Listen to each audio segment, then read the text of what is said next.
right, welcome to FIREchat. My name's Rich Rice, your host, and with me this fine Thursday morning is Stephanie Figueros. Wave to the camera. There you go. Hey. So, Stephanie, how's it going? Going well. Just came back from Texas last week, so this has been catch-up week for me. So. Texas. Yes. All right, Yeah. so we're going to jump into that in a second. So give me like your 30-second, what do you do? What do you focus on? What brings you here? Sure. So I'm a former registered nurse. I'm still technically licensed, but don't practice. Turned real estate investor and entrepreneur. I specialize in short-term rentals. I'm a long-distance real estate investor, so most of my properties are out of state, but I also run properties out here in California on the short-term side too, or I've experienced doing so. And I've arbitraged, I've owned, I joint ventured, and right now I'm venturing a lot into co-hosting. Just seems to be the season for it for how it's been. And yeah, that's me. Damn. In a nutshell. Nice. There was a lot in there. Mm-hmm. You've been working on your elevator pitch, huh? I don't know. I think I say it a lot. Like, it's funny, when I go through the States part of it too, I think I say it so fast. People, I always hear, they hear Texas. And I'm like, but I've said like 3 other states in there, and they're like, they just focus on that one for some reason. So. No, you have it very dialed in. That's good. That's really good, because they tell you, and all of this, or real estate in general and sales and stuff, is to have your elevator pitch down. And people ask me, they're like, what do you do? I'm like, well, like I say I'm a flipper, but like I don't really flip anymore. I mean, I do, but like I have some rentals and I run a real estate club, and I really need to work on mine. So good job. Maybe you could teach me. Oh, the one thing I always forget to say, I'll be super honest, is like, oh yeah, that's just like the skim of it. I'm like, oh yeah, I also have a short-term rental community too, STR Nation. That's all about short-term rentals too. And even though it's like right there, I guess I need to merge it more, because it's we're becoming more active on that side too, to be able to give back to other investors and new entrepreneurs trying to get into the short-term space. Yeah, and it's hard to, the things that are, just every day. Like there's so much going on that you're just like. Oh, I know I'm missing something on that too. Pretty sure there's a lot more into that, but I'm like, that's like surface level. Like that's, if you had to sum me up, there you go. Perfect. So, all right, let's decide where to start. So let's back up to, the podcast is called FIREchat. So, and FIRE stands for financial independence through real estate. So I like to kind of start off each person on, their FIRE journey. And you recently, well, I guess it's not too recent anymore. Feels like it was yesterday. I know, right? Still. I know, right? It's been about like a year. It's been a year, now since you quit your job. So, what was that like? Like you wanted to, well, I guess back up a little bit further. What made you originally decide that you wanted to go into real estate, or maybe financial independence, or was it all kind of intertwined, or tell me about that. For me, so I was working in the hospital right before the pandemic hit. I was sitting at my desk. I worked as a case manager, so I was kind of more behind the scenes. I was like, I cannot do this forever. Like there has to be more for me than this. And I had no idea what that was, but I knew that it was just, I was meant for something more. So I went online, started looking up like ways to make side money. Actually almost got into e-commerce. But then it was my partner that was like, hey, you should watch this YouTube video and it was a real estate video. Little did I realize too, like I have family that does real estate investing, but it was just never talked about. But once I kind of, put 2 and 2 together, I was like, all right, real estate it is. Like this seems like the perfect vehicle, and went all in on it. Quit my job at the hospital because I realized my sanity just in my energy wasn't there to learn a brand new skill. So I took a pay cut to go work from home as a nurse, but I worked for an insurance company instead. And it was during that period I was able to just soak in everything and anything about real estate investing, books, podcasts, YouTube videos. And that's kind of what jump started it. And then when I started seeing other people like, oh, this is real, I could actually live a life by my design. That was it. It was game over. And after that, I would go to bed at 11 o'clock at night, wake up at 4:30 in the morning every single day, doing real estate before work, after work, whatever it took, maximize my debt to income ratio. And then finally was able to scale enough to where I was like, all right, I'm pretty burned out now. I either have to stop working or plateau on the real estate side. So that's kind of what ended up happening. And did you was that a very, was that a clear decision for you, or was there a lot of, uncertainty, or like you just said, nope, this is awesome, I'm done nursing, like I'm just going for it? Yeah, there was uncertainty. I mean, the stability is, I still struggle with the stability aspect, to be honest, too. There are moments where I'm like, I still have my license, like I could go work per diem and hang some IVs. And then I'm like, no, don't do it. Just go driving for dollars and look for a deal. And I won't have to tie myself to that. But it was hard. It was hard, especially when there was also the sense of, am I qualified for this? I went to school to be a nurse. That's all I knew. I have to translate everything through nursing into real estate, and I don't really talk about it out loud because it's kind of funny. But how I think about it, it's like, oh, it's just like transferring this person to a different hospital, and it's like, how is that related to real estate? It's like, it's not. It's just in my head. That's how I can. Think you still at a certain level, like think like a nurse. Right? Yeah. So it's you're equating that. But it's cool because I didn't realize this, but the skills translate extremely well. Like real estate is a relationship based industry. It's not just about. I mean, yes, you have to run your numbers, but that's like no different. We do like medicate, like we do adjust medications to a degree. To not, we have to do our math right, or we might overdose somebody. There's components of that, and so I guess I equivalent that to like, is this a good deal? Is it not a good deal? Stuff like that. But the skill sets, they translate very well. So I realized you don't have to have a business background. I mean, it helps to have it, but that shouldn't be your reason to hold back. There's something everybody has in whatever their past experience that they can use to be successful in real estate is what I've come to find. Absolutely. Yeah. No. So like, maybe there's other nurses out there watching this in the future that, maybe they're thinking about real estate or just maybe it's not real estate, but just, something that's life changing where they've been in that field for so long. Like what would your advice be to them? Let's say specifically for real estate. Where would you? I would just say that it's actually a good thing that you're a nurse, because if there's one thing that I've learned that I'm like, wow, this has prepared me for real estate, is you deal with so many personalities within the healthcare field in general. This goes to more than just nurses too.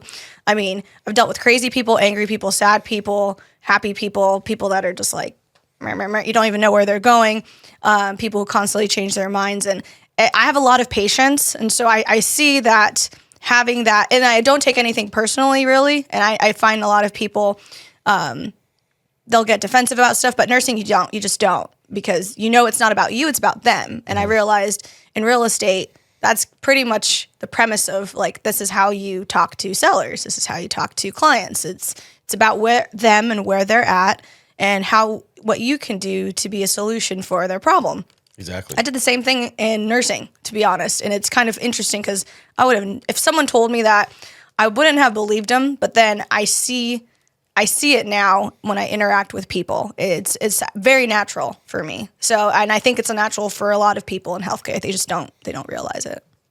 Absolutely. Absolutely. And it's funny you said you have a lot of patience, and I heard patience and like patience, like, or did you say patience? Like, well, it's both, right? It's like that's what I'm saying.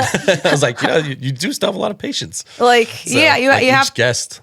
Each guest is very, and patience with it's them. almost like And then they're all like actual patients. It's funny. Check in, check out is admission and discharge in the hospital world, which is what I used to have to do. Yeah. So you can't go home, but you can't stay here. Yeah. No, it's amazing how much, like with the financial independence part I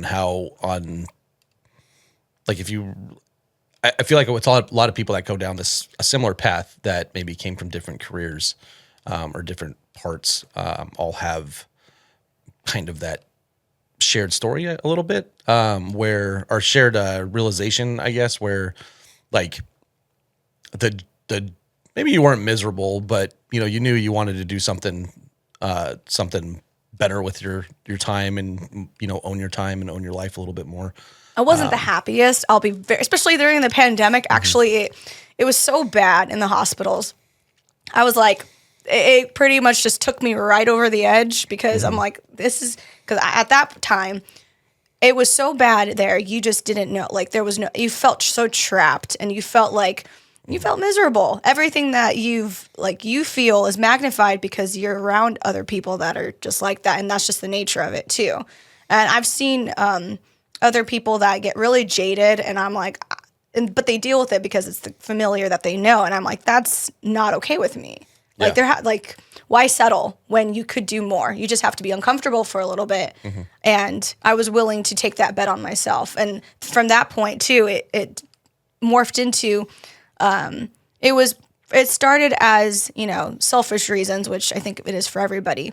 But then I realized once, the more I did it and the more I shared it, it changes other people's lives too, because they start to realize, well, you're an example of somebody that isn't, it's not in your field, it's not in your comfort zone, and now you're doing it anyways, even if you don't feel always comfortable about it. So now I'm definitely comfortable being uncomfortable. It's like my constant state of being.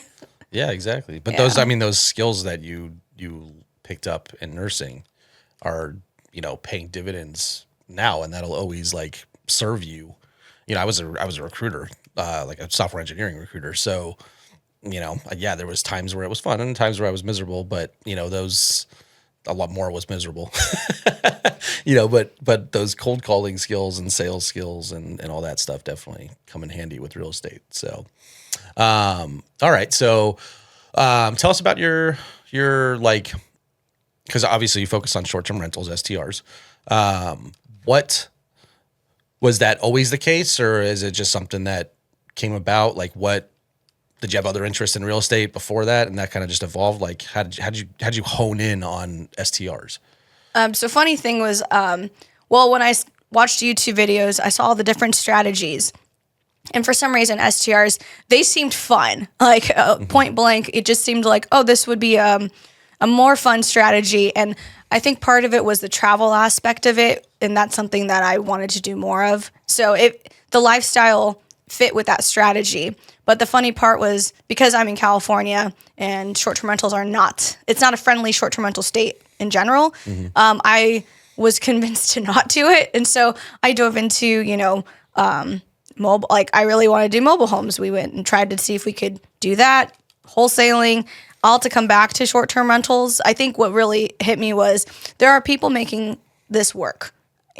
Why can't I be one of those people? And maybe I could do it better too. And so, and then once we acquired the first short-term rental, this one was an arbitrage. That was not actually planned. I was looking to buy, but it turned out I had family looking to sell a house. I got my license because I thought that was what you needed to invest. Found out you actually don't need to have your license. Real estate license? Yeah, yeah. I thought it was the logical thing to do. Yeah, have the realtor side. A lot of people do. Yeah, actually found it was helpful going from nursing to real estate, just learning the lingo, because I think like I was a great student. So for me, schooling that's how I treated a lot of like learning. So taking a course, in this case was getting the license. I thought, why not get it to invest and represent myself, and which I do here, but it's funny because I ended up going out of state and now it's not really as useful. But parts of it are useful. But that's kind of how transfer your, like they don't have like a reciprocity or something like they where you can just take your license and go get it in Georgia. Like you could to some degree to some states, but there is like a lot you have to pay for the different element. There's a lot of cost that come with fees, it. Yeah. So I feel like I have to really utilize it in other states to make it worth the money to invest in it on a monthly basis. So at this point, I just use. So if you were going to do it again, would you still get your license? Probably not, actually. I don't regret I don't regret having it. But would I do it all over again? I'd probably say no. Okay. Yeah. Why not? Well, I feel like, because I still have it, and I don't feel like I utilize it enough anyways right now. So if I wanted to let it go, I totally could. I just see the pros and cons of like, is it worth the monetary like part of having it on a monthly basis if I'm only doing a very small handful of transactions in California a year, or I could just, I could wholesale and I don't need a license for that. So. And you, how much is it a month? So for me, I went with EXP. It's a virtual brokerage. So I think I pay 85, which is pretty low because there's no brick and mortar, fee a month. Plus I pay 15 for, it's called Supra. It's like a lockbox access. And then I have monthly It's like dues. the only reason I'd want to become an agent. So I Yeah. can have Supra access. Yes. Actually, that's the one thing I do find nice is I can go and look at whatever house I really want to that's on the market or here. And then there's like monthly MLS due fees for an organization. So all in like, a year, what does it cost to be an agent? Bare minimum. Like, Probably, I'd say less than $2K a year. Yeah. Okay. The initial is probably the most. It's not too bad. If you do one transaction a year, like a good one, then you'll probably make your money for it. But Okay. yeah. Okay. So, let's see. So you went, I'm curious, you mentioned somebody talked you out of STRs Yes. at some point. What do you mean? Well, it was the regulations. They were doing short-term rentals, but their city banned short-term rentals, and they didn't like it. So they just, and I think they kind of just got tired of it. And so our mistake was we took that one example as the end-all be-all, thinking that, well, that one person had this one example, and it's not working for them, therefore it won't work for us. And we were so new, we didn't know any better. The limiting belief. The limiting belief. What's funny though is that he knows that we do it now, but he's really happy for us because we figured out a way to do it in other places, and it's totally fine. And now we're thriving in it. So, but so yeah. what was it? It had to have been somebody that like, it wasn't just somebody on the street that said, you don't have to say who it was, but I just mean like, was it somebody that knew a lot about real estate or? Yeah. It was someone that knew a lot about real estate. What did they focus in?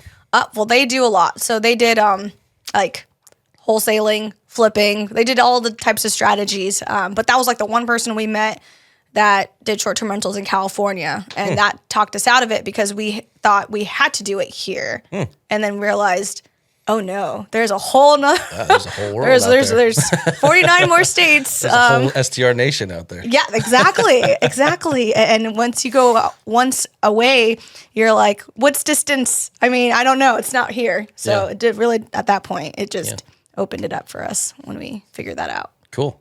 So you obviously have done, how many are you operating now? So right now, it fluctuates because we co-host, but right now we have 7 that are active. Okay. We had 9 at one point, but then some circumstances happened, so we basically had to offload a couple of them, and now we're rebuilding it back up. We're just being a lot more selective. Currently, yes, we've had some that were here, and now we don't have them here, but we have some prospects on the co-hosting side that are here, so that could change in the next 2 weeks. You asked me, we might be back in California, but we go back and forth on the number that we run overall. Gotcha. And then, because I know you have your own hosting company now, but like that you actually own or operating for yourself. How many is that? That's 6. So 6. Wow. Yeah. Okay. Man, I still thought you were at 4. You snuck 2 in there. I wasn't looking. Oh, okay. they just kind of grew in wherever they were. So, yeah. So, and there none of those 6 that you own are in California. No. Okay. No. Just real quick, like where are they? They are in Texas, Tennessee, and Florida. Texas, Tennessee, and Florida. So that sounds challenging. Are you guys? I think you're on the road a lot. Oh yeah. We just got back from Texas. So that was we were visiting. We onboarded a new co-hosting property, and then we went and drove to check on ours a couple hours away, and then flew back home. Nice. So how often are you on the road? Like, you check on them every few months? Like how's that look? Yeah, probably like once to twice a year. I like to go and visit because it's fun. I mean, I'm in the vacation space, so everything's a tax write-off. We went to Disney World in October, and it was like, tax write-off, market research. Yeah. That it is. I mean, you have a one in Orlando. Yes, So, yes. you know, That you one, kind of need to know your market, right? right? Because they guess expect you to be the expert in that market. So we go about twice a year. We're wanting to go to Tennessee, maybe in May, but then we realized May's next month, so we might not. Wow. Yeah, so we might not go until Yeah, amazing. Like a September. week or like a week and a half. Oh, don't tell me that. Don't tell me that. Okay, so I mean, you don't like, every 6 months, you don't just like take a month and then like hit every single one. So it's like kind of on a rotation a little bit, or A little. Honestly, we don't have like a routine. It's more kind of like, oh, this is a good time to go. Let's go. oh, okay, cool. And then we just decide to, or if we notice we're getting a lot of like just different problems, it's like, oh, this is probably a good time to go check on it, and the stars aligned, and we can just go. So, but Very cool. we go when we can. Is kind of how we do it. Okay. Hey, I mean, if there's no problems, good thing. So, obviously, if there's some big issue, you jump on a plane or. No. We call people. Yeah, cool. Good for you. Oh yeah. Good for It you. forces you to not be so into it, because the one we had, the first one, it was in Marina Valley, it was about 30 minutes from us. We were there after every single turn to inspect, which isn't a bad thing, but it's like you get so hung up on you do it because you just, but it stresses you out more because you're overdoing it, and you don't have to be so, you can't do this out of state. I like that part of it. Yeah. Pros and cons. Yeah, no, that's very true. I mean, I have one that's 3 minutes from my house, and I had to force myself to stay away, for a good. I don't think I went there for like a couple months, but like the first like month or two when it was all brand new, yeah, I was there after every guest. Like,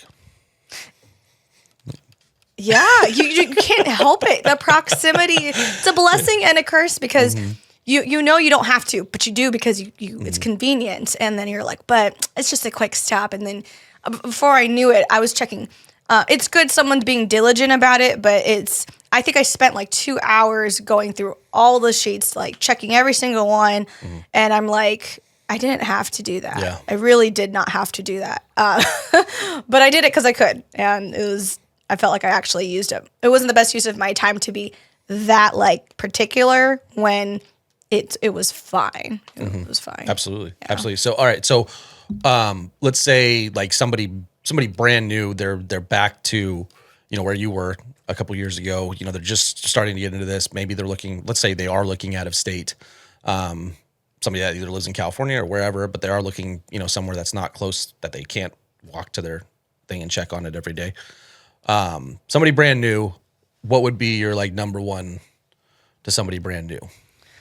For that, I've realized getting crystal clear on what markets you want to be in is helpful, just because you'll find that I found if I started looking at one market and then another market, you'll never pick a market. You gotta have to pick one, do your research. Actually, the market research is the most important part about it. And then once you know, like, yes, this is the market, don't like put the blinders on, don't go anywhere else.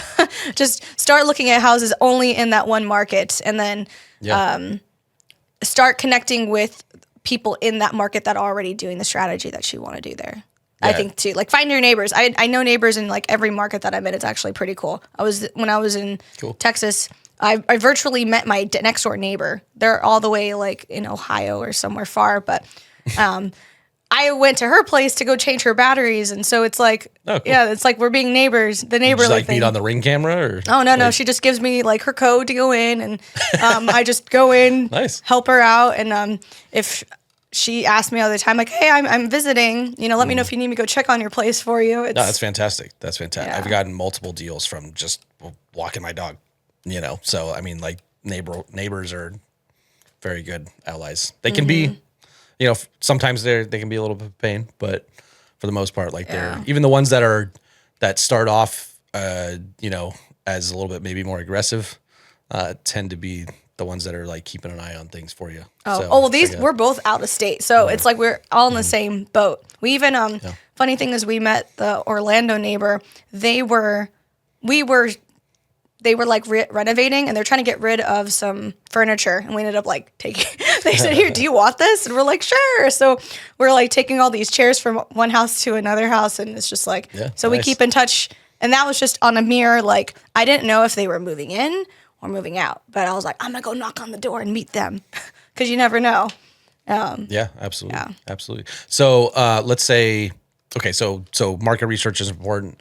Yes. Pick a market, put the blinders on, dive in and focus on that market. It's really easy to get stuck in, like analysis paralysis and with, STRs. I mean, I guess to real estate in general, but yeah, you can run numbers, on different, that's not perfect. So I'm going to go try this city. And then you start all over, and I could see how you could go down a rabbit hole really, really fast on like, where do I go? So today, right now, like knowing what you know, what if you were brand new, like what city would you be going to?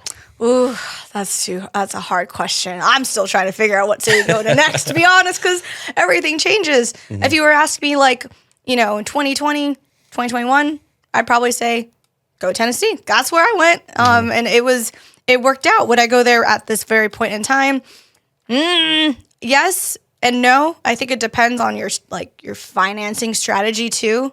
Because I used second home loans at the time to get these properties. So it worked out with how it was. But if I had to pick a market right now, I can't even answer that question because I look at like for example, there's like STR Insights Rabu. I looked at Rabu and I was like, oh, Savannah, Georgia is the most visited like city in Georgia. And then the properties that are like the homes that are doing the best are those that are 6 bedrooms and up. They have the best returns. They're the least, there's the least amount of them, and their ROI performs better. So now I'm like looking at Savannah, and then I'm like, am I really wanting to go here though? So I think it just depends on, I usually, like the way I started was, where do I want to go? Where do I want to visit? And I feel like that helps because if you don't want to go, like I don't want to go to Minnesota. So I'm not going to go buy in Minnesota. Let's be honest. Sorry, Minnesotans. Sorry, guys. It's too cold for me. So for me, it's like I want to go to the markets that I actually want to visit, which you can make it work in those markets. You just have to. And I'm sure there's parts of Minnesota that are no, it's all cold. It's all St. cold. Paul, Minnesota. It's all cold. It's all cold all the time. There's got to be some like pretty parts of I don't know, Minnesota. No, thank you. I've went to like Tennessee is as far like north as I want to go, and that's not even north. I drove through Minnesota and Wisconsin last summer, and out of the whole trip from Michigan up to Montana, back down to California.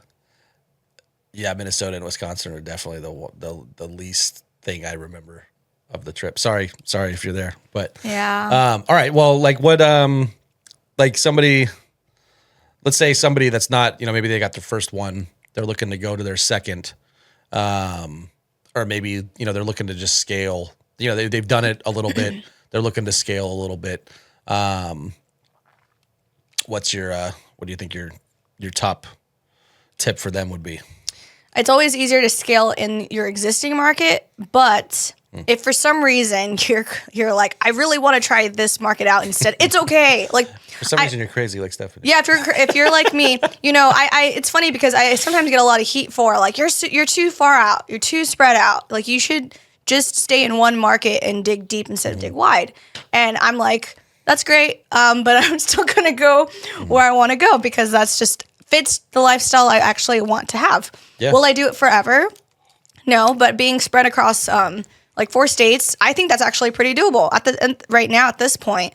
I don't even bat an eye because it's been running, and so I find like if you're trying to get your second one, option 1 is to double down on the existing market you're in. Always going to be easier. I would probably recommend that. It's just the most logical choice.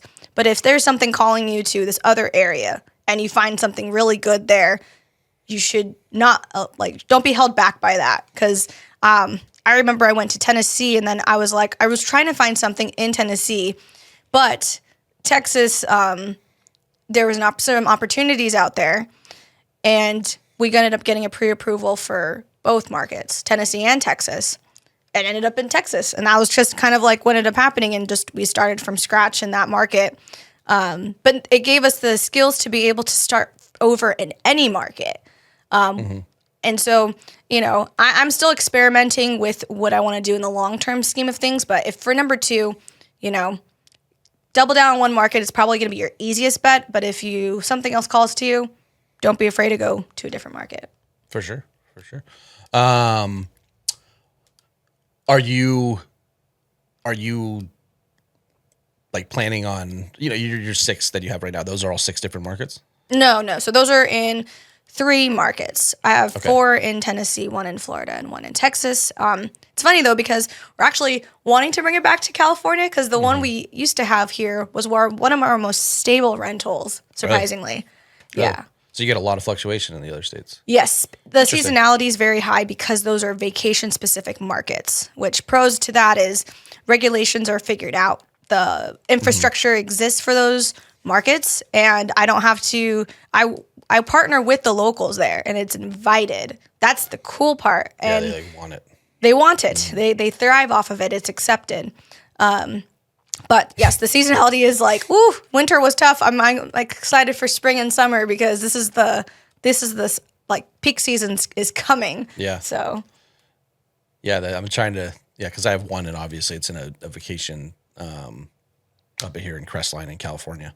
And so is it when you say like seasonality, is it, because it never like falls off completely, but it definitely, like, there's the months where it's pretty much breaking even, and then there's the huge, where it's making triple what it did the month before. And is that like a pretty common thing in that thing, or does it ever just go like where it's just vacant for like 3 weeks, or like? Oh yeah, I mean that's seasonal vacation markets are not for the fan. I find a lot of long-term rental folks that are going into the STR space, it gives them a heart attack, because they're so used to that same. You have to look at short-term rentals from an annual perspective, anyways, because of that seasonality. So I'll give you a good example. Our beach market that's like the most seasonal.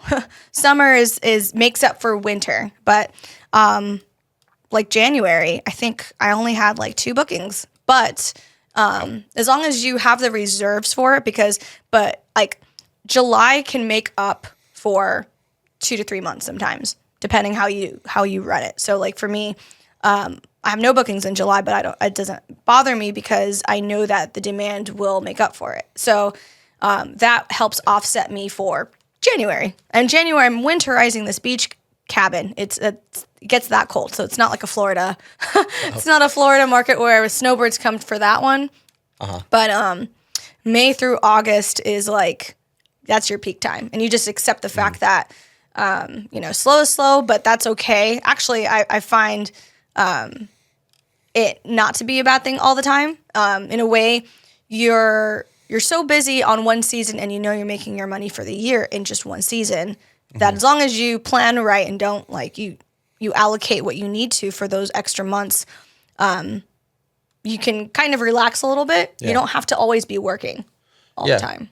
Yeah, and I was going to ask you, like, for those, I think maybe in vacation markets, but in general, I don't, when you're watching YouTube videos, or like, how to get started in STRs, or people are talking about it, like that part kind of gets missed a little bit of where there's, you have a lot of this extreme variance, and, it's not just you're going to make thousands of dollars every single month. I mean, there are, I'm sure there's exceptions to that, and there are people out there that are making that much, consistently. But it is highly fluctuating. So like, do you, each property like has its own bank account, and it's got its own reserves, and you just don't spend, like, how does that, like? Oh, good question. So I use the profit first model. It's a book. But Relay David Richter, huh? David Richter, right? Yeah, I believe it's him. I just met him. Did you profit first? Really? Oh, okay. He's a. I can't remember the author. Florida. Yeah, David Richter. Check it out. It's a good book. Yeah, but I use his model. So I have different bank accounts for different allocations for things. So I use Relay is the online bank I use. So I have all the money come into like a fund, and then I allocate 10% to like profit, 10% to or 15% to taxes, X amount for capital expenditures. And that's how I allocate it for all the properties for every payout, so that it always I have like a fund for every season for every purpose. Each property, I was gonna do that, but my CPA bookkeeper pretty much, she made it in a way where I could allocate, like, some houses are in the same fund. So like some of the states, they're all in the same one. I do keep like the Florida one separate from like Tennessee, for example. That's probably how I do it. But okay. yeah. Okay. And then let's go a little bit higher than that too. Like on, let's say theoretically you had a, maybe the property was breaking even on, I'm kind of going to like a tax thing here. But like if maybe the property itself was about level, you weren't like, you had really high months and then you had like really low months and it was just kind of evening out, where it was paying for itself. Would you, from a tax point of view where you can offset some losses, some other places, or cost seg, or, cost segregation or something like that, does that factor into your guys' like profit model as far as like what you could, like the savings elsewhere, or just like, the bottom line? I kind of look more at the bottom line. I don't like to count on, we've done a cost seg before. We might do one this year. We're debating if we're going to do one. We're letting our CPA tell us, like, do you think we should? But we don't factor it in. If we do a cost seg and we get the bonus depreciation back in the return, it's a plus, it's a bonus. That's just how we see it. But are you asking though, like if one property will offset another property if one's making a little bit more money? Yeah, I mean, let's say, yeah, like exactly, yeah. Okay, so, yeah, I do for sure. Actually, I had property out here in California that had a lot more stability offset the beach one. I just used the profits from the one out here in California to pay the mortgage on it, and at that point, it doesn't matter because it was just getting reinvested elsewhere. Because at that point, like I have a profit account, and it's like that's fine. I try not to pay myself, actually. Try to keep it in the business somehow. So I just actually try not to even touch it. So, but if I have to put it into, the mortgage to get paid for a different house, then by all means, like I do that. Yeah. Okay. I diversify by being in different markets is another way I see it. Because I've had frozen pipes in Tennessee, but California was sunny. So. Yeah. Would you ever let's say you had 10 and 9 of them were 9 of them were making money and they were worth hanging on to, and then maybe you had one straggler that was not doing great, but it kind of, its losses offset, some of the profit that you made on the other 9. Would you, and it had the ability to make up for it in appreciation down the line, would you hang on to that? Would you? Well, I think it depends on 2 things. One, is this a pure investment property? And the bottom line is it making money or not? Or do I have an attachment to where I actually like to keep this property around and the loss isn't really hurting me to keep it? Like that is more valuable to me than, for whatever reason, the monetary value it brings. So, and I've seen some people kind of have that with some of their properties. It's not just an investment property for them. I would keep it if it had value and it really didn't hurt in the big scheme of things. But if it's like a pit where it's like, I really should do something with this one property or straggler, then I would consider 1031ing and getting a better property. But I wouldn't mind keeping it. I wouldn't keep it for the sake of the depreciation, but I would keep it if the value to me, since value is whatever the person says it is worth it more than the monetary side of it. Because I know you're not really supposed to do that in real estate, but it is an emotional thing for many people. So, but you Yeah. totally can. So that's the cool thing when you have more too, is that you can make those types of decisions because that one property isn't the end all be all. Yeah. So true. And the reason I was asking, because I've talked to people that were like, maybe they, because obviously, I mean, we're, as investors, we're here to make a profit, but there's also that, what I like about the cool side of STRs also is, you can have, let's say, you can get the funds together for, a beach property in Laguna Beach. Okay. And your debt ratio, your debt on it, you you could STR that enough that you could, pretty much just break even on it. Yeah. But,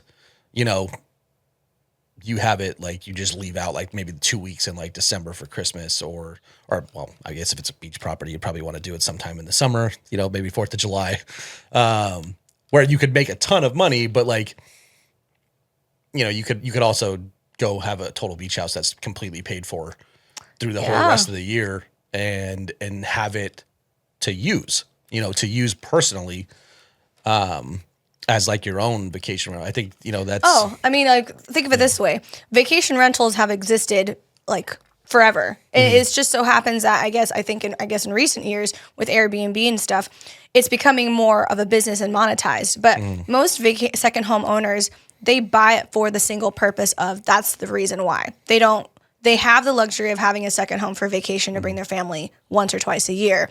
And they know that their intention isn't really to make money from it. It just so happens that the shared economy space has grown so much that people are saying, wait a minute, I have space of value that can be used to make money. Why not rent it out? And so I don't think there's anything wrong with it. Cause like, it's funny, the beach property that I have in Texas, it's my favorite one to visit. And I was telling Robert, I was like, we should just keep this forever, whether or not we keep this as an investment, because I'm like, it's such a, like we could bring our families over here and, treat it like an actual second home in the traditional sense.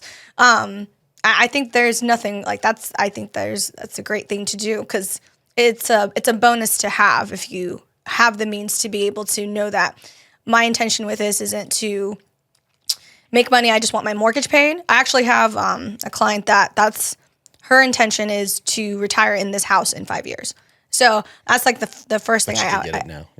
I'm like, if you want to move in now, I mean, sure. But she was able to buy it now. She's just not ready to.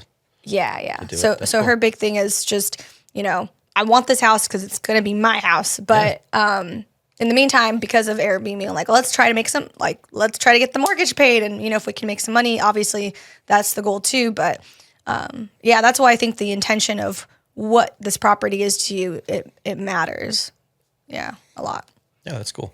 Yeah, it gives you a lot of options. I mean, and that's really what, me, Caitlin, and Evan were talking about it last night was, real estate gives you options. Yeah. That's the great thing about it is, it doesn't have to be just because somebody else is doing it a certain way or like you don't have to do anything by the book, as long as you're not breaking any laws, like you can do what, you want. You can, I think that's kind of part of the dream about like owning real estate is that this is your place.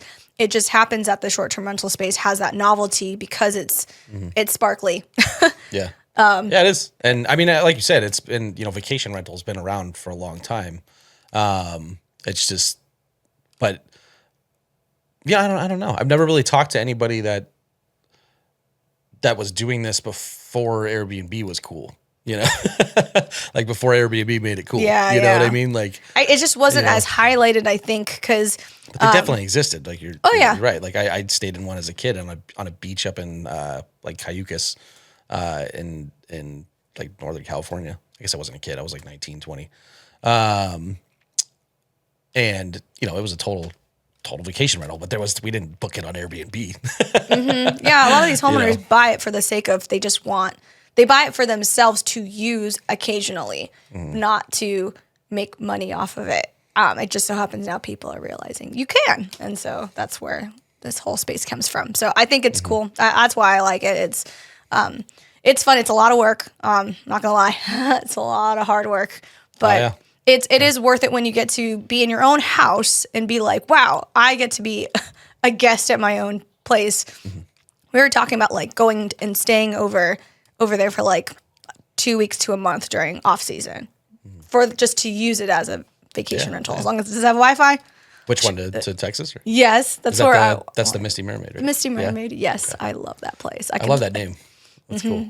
It took me like, I kid you not, an hour and a half. I think I wrote down I like the alliteration of names, like the Honeycomb Hideaway. The ring. So I'm like mermaid. And I was like, the Salty Mermaid. And I found out there was a store already called the Salty Mermaid. But that didn't have the That's alliteration. right. I like Misty. Yeah. So I was Salty sounds like, I don't know. It sounds like a beef jerky.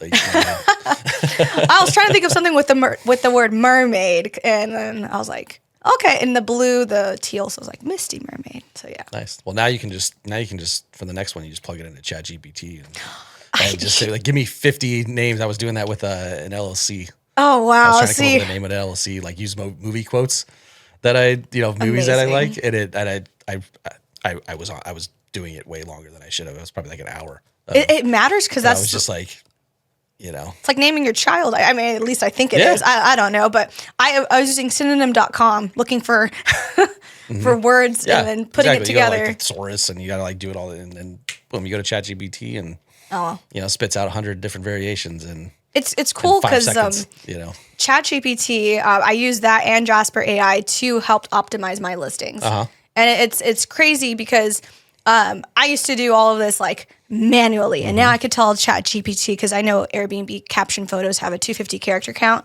So I'm telling it, write in an exciting tone a 250 character count of a photo on Airbnb and to include these keywords.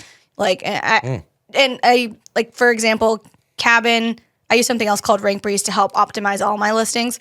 So I put those keywords in, and then it comes up with an exact like number versus me before I did everything manually. Yeah, or you would have paid somebody a ridiculous amount of money to copyright things, and it's definitely been a game changer. I do the same thing. I only have one, but that was the first thing I did. I literally discovered ChatGPT. Like hours later, I was feeding all my Airbnb stuff into it. I'm like, optimize for Airbnb, optimize for Airbnb. And I've probably on my like 6th or 7th iteration there. But what do you use? Like, because I used Jasper. It's probably been a couple of years, but it was when it used to be called Jarvis still. And I think they got sued by like Disney or something for copying Marvel. You know what's funny about that? Jasper. I didn't realize that. But because I thought of it like Jarvis, I would call it Jarvis when it was Jasper, I knew it as Jasper. So the fact that you just told me that it used to be called Jarvis, I'm like, it was. It was originally called Jarvis, and then they just rebranded one time. So I'm assuming they probably got in trouble somehow, or didn't want to fight the mouse. But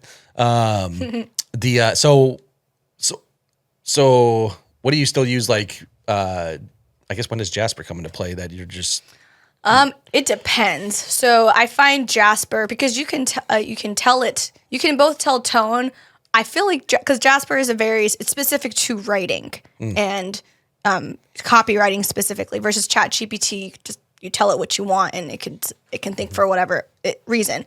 But I find that the paragraph content improver on Jasper is better than ChatGPT, really? Just because I think it's programmed more specifically for those things. Okay.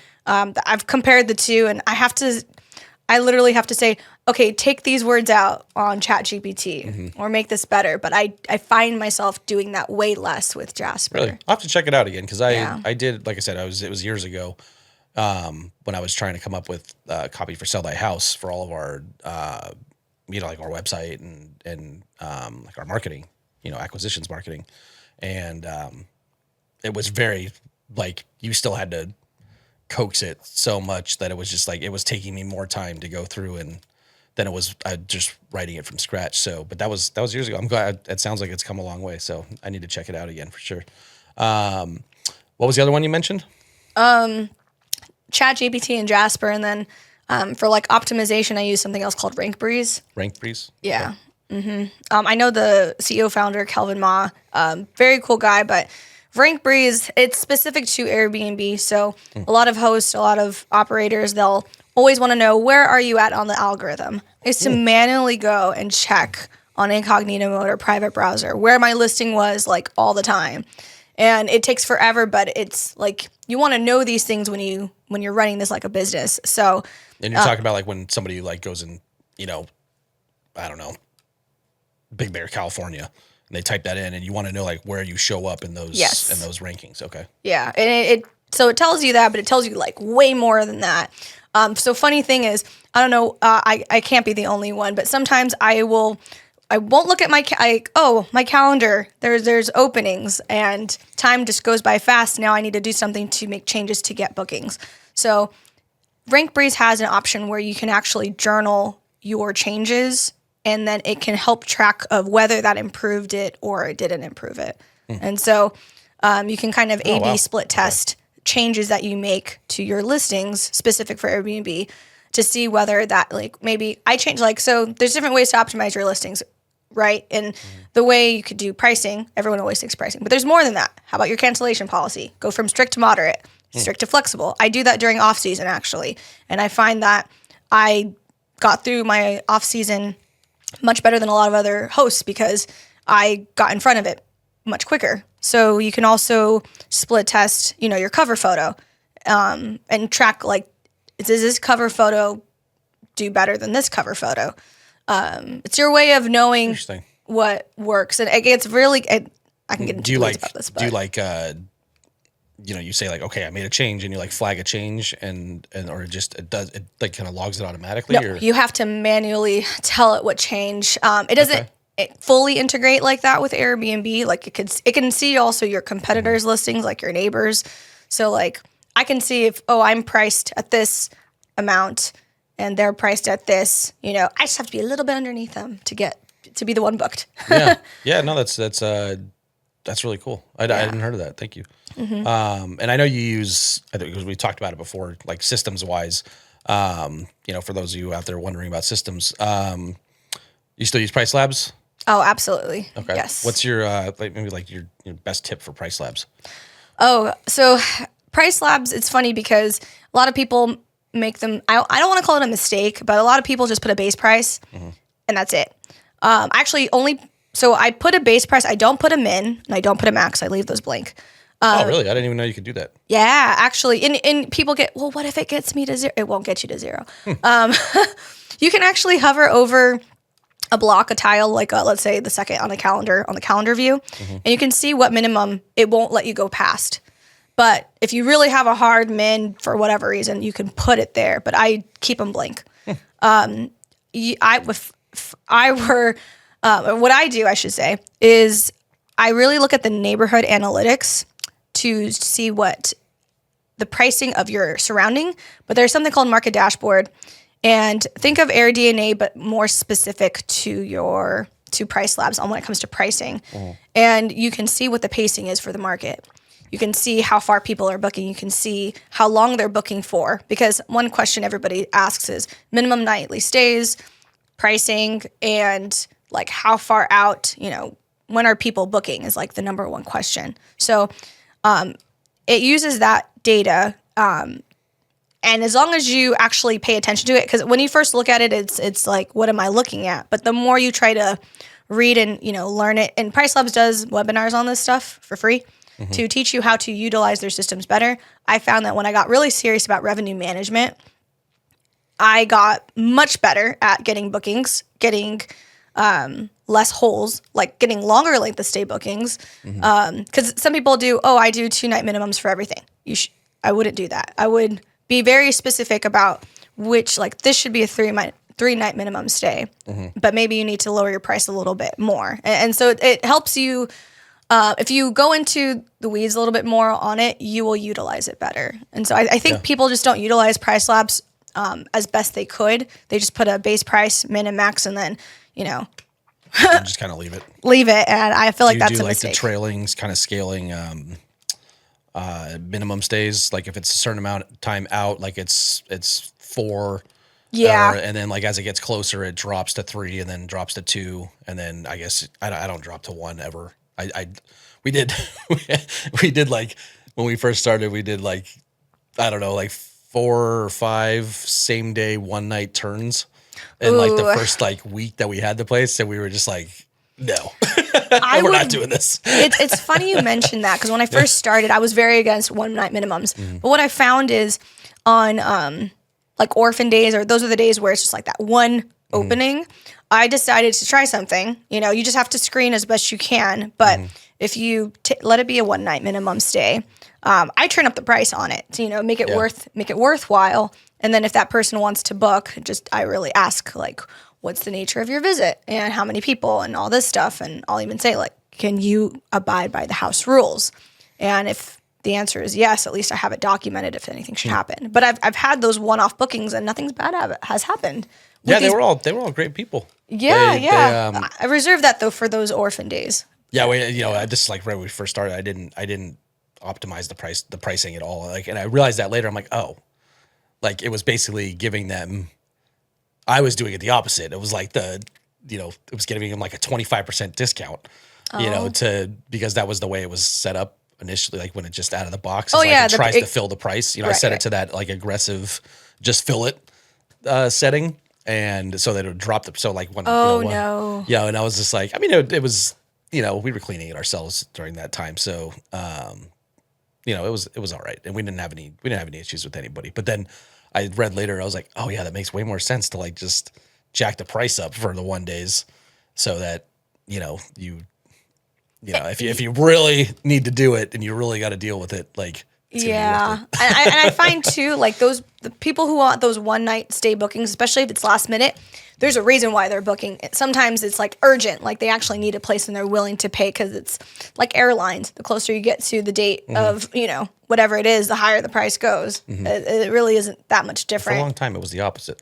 I don't know. Today is much different, especially because there's not last minute flights used to be like the way to go, but now they don't do it. Yeah. All right. I'm sure we could talk about systems, all day, but what is there one that's like, because they're I feel like they're coming out with a new app or a new thing like every day. Is there one that's on your radar that's maybe next? For like tech stack stuff? You know what? It's not so much, like I have a channel manager, my dynamic pricing, all that stuff. I don't want to change. I like them. I'm happy with them. I think for me, what I'm trying to implement better are SOPs. So more, because I'm outsourcing more of the day-to-day, I have virtual assistants, and I'm trying to clone myself. And so I need more systems to be able to get to fill in those gaps. I find that it's all in my head, and I haven't really sat down to actually teach somebody, but do it in a way that it's not, I can repeat it for the next person that we bring on board. So I don't know if there's an SOP software, but if there is one, that's the one I'm going to be looking for. Right. I know. I just need an SOP is what, standard operating procedure? Yes. And you're basically, it's every time I've ever written SOPs or had somebody like where I had our assistant for Sell a House, I had, her like just literally like dial everything,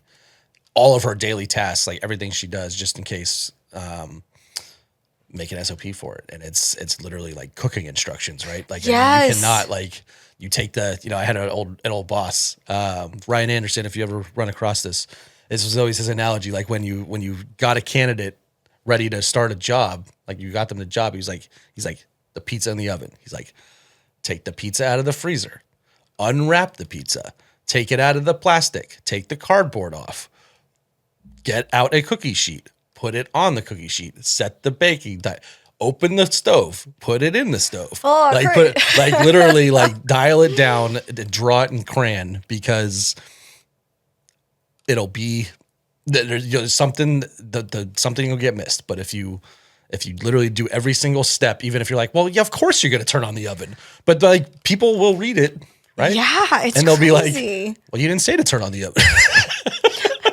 It's funny you say that, because I've realized too, when the scale part, you start to, in order to be able to continue to grow, you can't do everything all the time. Mm-hmm. But I've learned that, man, you really do have to, it is on the leader to be able to provide good instructions if you want something done well.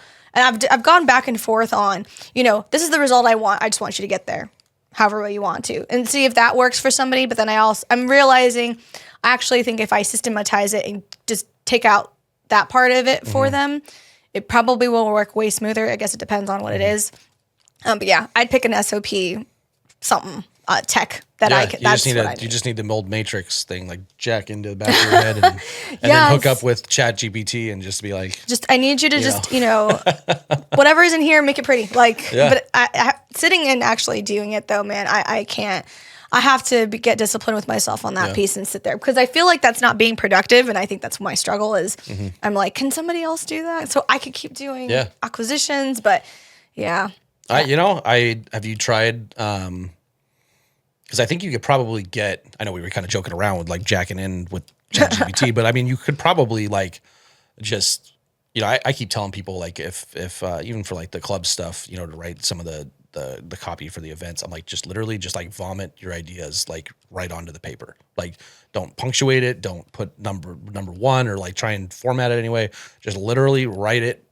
Just start pounding the keyboard into a giant paragraph, or not even a giant paragraph. Like just get your idea out on the paper and then throw it into ChatGPT and give it like specific directions. And I think that would probably work for something like that, where it's like, okay, I'm building an SOP for, I don't know, give me an example. Like on like integrating VRBO with Hostaway. That's very specific. So if you could get like the, like the blah, blah, blah, just type, not even worry about sentences or anything. Like just type it all out and then say, ChatGPT, like make this, like look like an SOP, write this into an SOP. And I'd be willing to bet you that it would probably do a pretty good job, like enough that you could go through and kind of tweak it a little bit. That's a good idea. But, that's a good idea. I haven't actually done it, but I think that would probably be, I'm amazed at how much that thing just like, I feel like it's reading my mind sometimes. Like it's insane. Yeah, it's very intuitive. And it's funny because I remember writing a photo caption. I'm like, can you make this better? Just saying something as vague as that, like you don't even have to be that specific. Yeah. I mean, they're hiring like prompters for that because people are seeing they just it needs the person to tell it what to do, but it does all the thinking. You just have to like meet it halfway there. Yeah. And you could, it's got to be great for even just, if you're not even optimizing stuff, just like if you're new out there and you're like launching a new Airbnb, like, oh yeah, like create me an Airbnb launch list. I've actually asked it, what's a good market? What are the top amenities in this market? I've asked that question and it gives me, its spiel. And for me, I think it was like, number one is hot tubs. I'm like, of course it's hot tubs, but it can ticket everywhere. It seems here. Just go if you don't know what market to go to. Just ask ChatGPT. just say what is the best market for short-term rentals right now, and see what it says. Yeah. There's so much tech in short-term rental. I feel like like you said, the tech stack is like just crazy, but is price what would like your number one like ride or die, like I other than the platform itself, I guess, that you just has just like been a game changer for you? On the tech side of things, for short-term rentals itself, I'd probably say, your channel manager is everything. It's what you use to connect like all your booking platforms like Airbnb, VRBO, and it also automates like everything for you too. So that's like the number one thing, like as a must-have. I think whether you have one short-term rental or 5+, like I personally think you should have it because you'll be amazed with how much time it gives you back. It's actually like your first employee. Is how I see it. Your property management software. I've gone through like 4 of them, and I'm finally on Hostaway. But that's like the number one. Like I have to have that, or I think every short-term rental operator. It's like your you call it channel manager. It's like a CRM system, almost for those of you sales out there. It's like a, like you said, it brings everything together. It brings everything together. Yeah. You can see all it's way better than like anybody's internal system. You would think that their internal, like, communications and like, everything would be better modeled, but, so you use Hostaway now? Currently, I've used Guesty for Host, Hospitable, OwnerRez, and now I'm on Hostaway. But okay, what was the like? You don't have to go super detailed into it, but like, what was the one reason that, or one or two reasons like why it's Hostaway now? Like, what do you find the most? I think it was the functionality piece of it was big for me. As I started to scale, I started involving other people, so I needed ways for them to have portal access, and I also wanted better like financial reporting. I wanted more integrations with more softwares and tech. So like I have like remote lock. My locks are, I never have to set my locks because my locks talk to the channel manager. So I needed something like that. And then some property management software systems are only designed for X amount of properties and below, for example, like SD4Host is meant for 4 or less properties, but it's a plug and play. It's the easiest one to use to get started. Hostaway is way more techy, but the learning curve isn't as bad as like OwnerRez. OwnerRez is like Windows 95. It's terrible. It does the same. It's very robust, but I needed something that was still affordable. I was using like 2 property management software systems at the same time at one point, and I'm like, I need something that has all those pieces, and I found that with Hostaway. Okay, cool. Yeah. Cool. I have to check that out. We're still on Guesty for hosts. I think Guesty for hosts is great.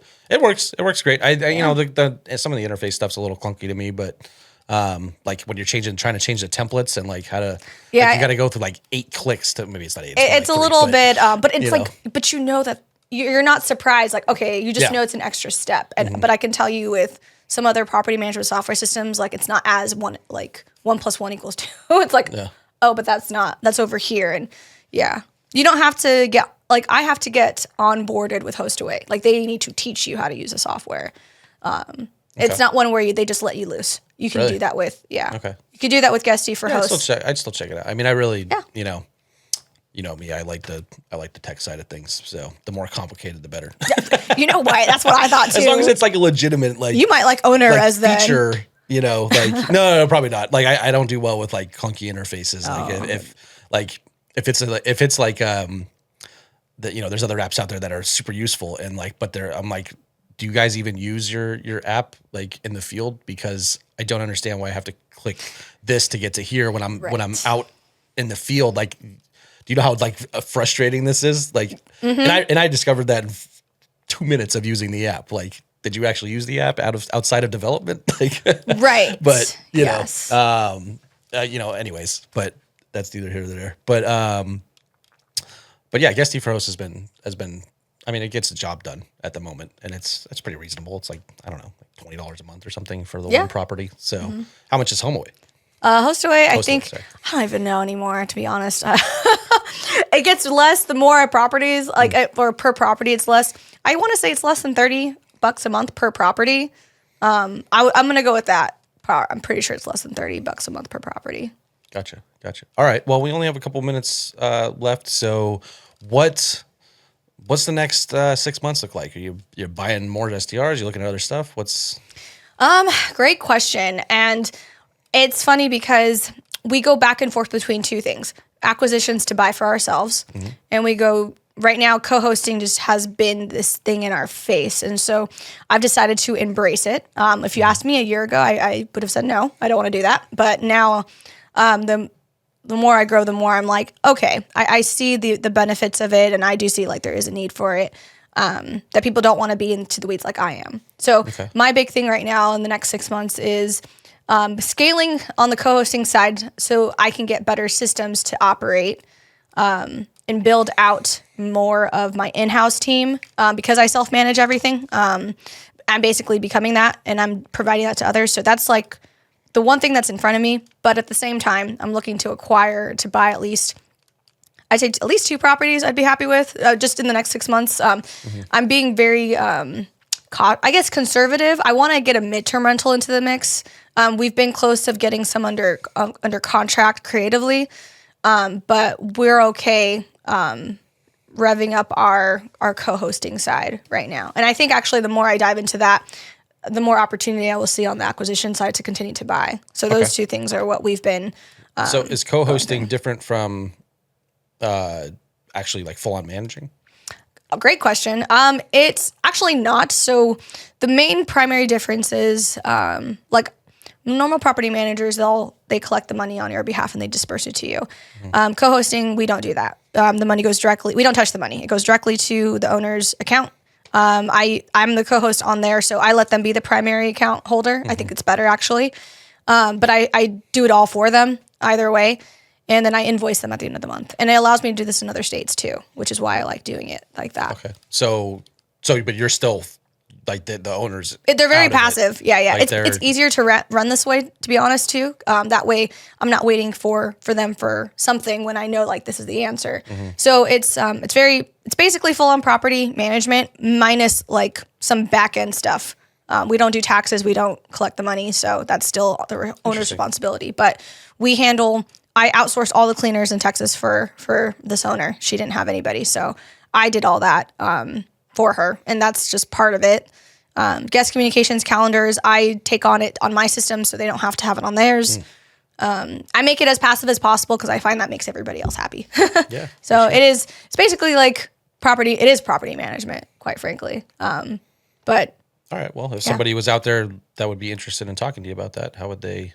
What is what's the company called? Vivid Iconic Properties. We're currently doing a rebrand change. So, but if you go on vividiconicproperties.com, that is our website. You can see the property management like section on it too.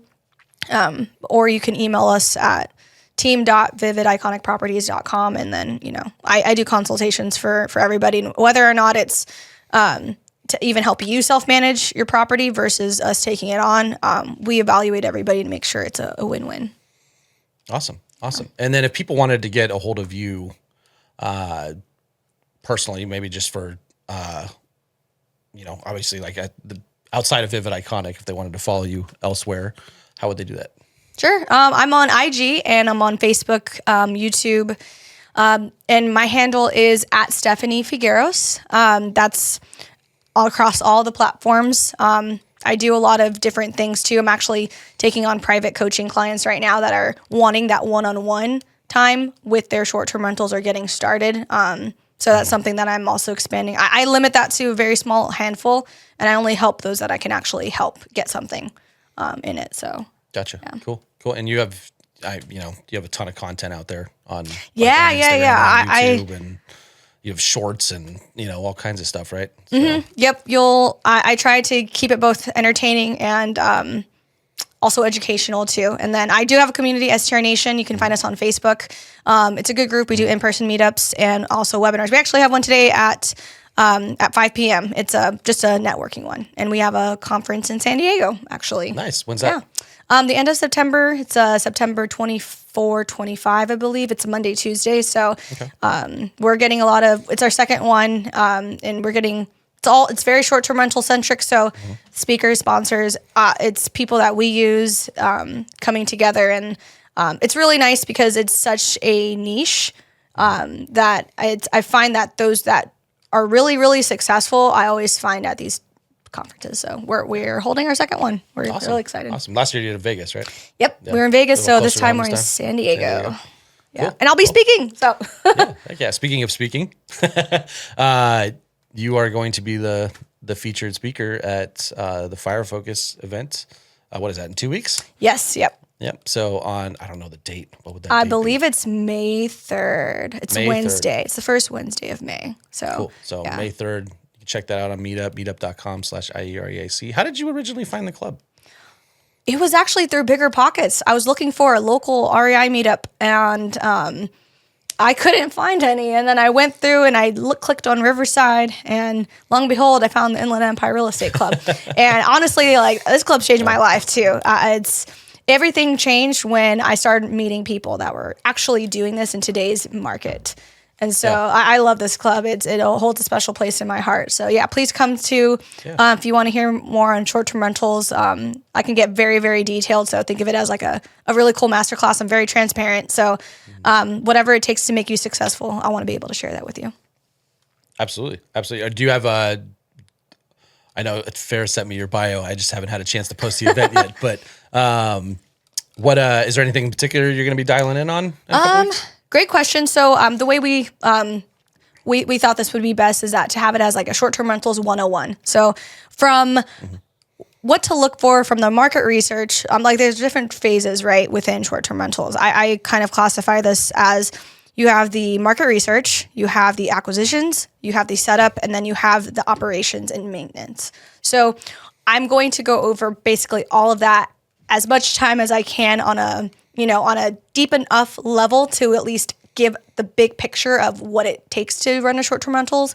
And then potentially, if there's a benefit, I can always come back for a 102. And this is a lot more on the operational side. That's more technical for those that are looking like they have a short-term rental, but they need to do this better. So I think the first one's going to be geared towards folks that are looking to get into short-term rentals, but they aren't sure. They're still on the fence. And I'm hoping to be able to provide value in that, maybe it's for you or not. Actually, at the end of the day, I think you're going to find you want to do this or you don't want to do this is what the goal is. Cause it's a very front loaded, strategy that I don't think a lot of people say enough about. Yeah. Right. Well, we're super excited for you to come out and I think how long do you think you're going to be talking for, like an hour? Yeah. So, whatever long you guys need. So dive deep. It tends to go longer, but you're going to dive deep into a couple topics and it should be a good time. So again, check you out on, what was your Instagram one more time? At Stephanie Figueros. My last name spelled Figueros, in case that seems to be like the Figueros. I always say Figueros in my head. That's fine. I've had both. I didn't know there was like an accent or like a way to say it. Figueros and Figueros are both correct. I just pick one. But if you think of a fruit and then, the air you breathe and then so you got it right. Oh, there you go. All right. So at Stephanie Figueros on Instagram and YouTube. And like I said, she's got all kinds of content. So check her out. And then next week, or excuse me, not next week, a couple weeks from now, she'll be here at the clubhouse, the IEREIC clubhouse. You can check us out on meetup.com/IEREIC, or you can go to IEREIC.org. And we do weekly events. Tuesday, Wednesdays, and Thursdays. We have an event every single week and some other stuff too that we're working on. So thanks for tuning in to FIREchat, Stephanie. Appreciate it. It's always fun. Yeah. Thank you for having me on. Yeah, absolutely. And we'll see you guys on the next one. Thanks.